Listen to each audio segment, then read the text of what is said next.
যারা বাঁচতে চাস পালিয়ে যা, 1 মিনিট সময় দিলাম।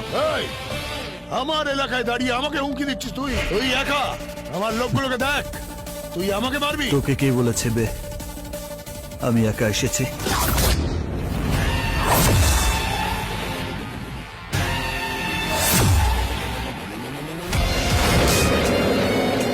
এই, টেনে নিয়ে আয়। এই, পিসি সরকারের ম্যাজিক দেখাচ্ছিস নাকি তুই?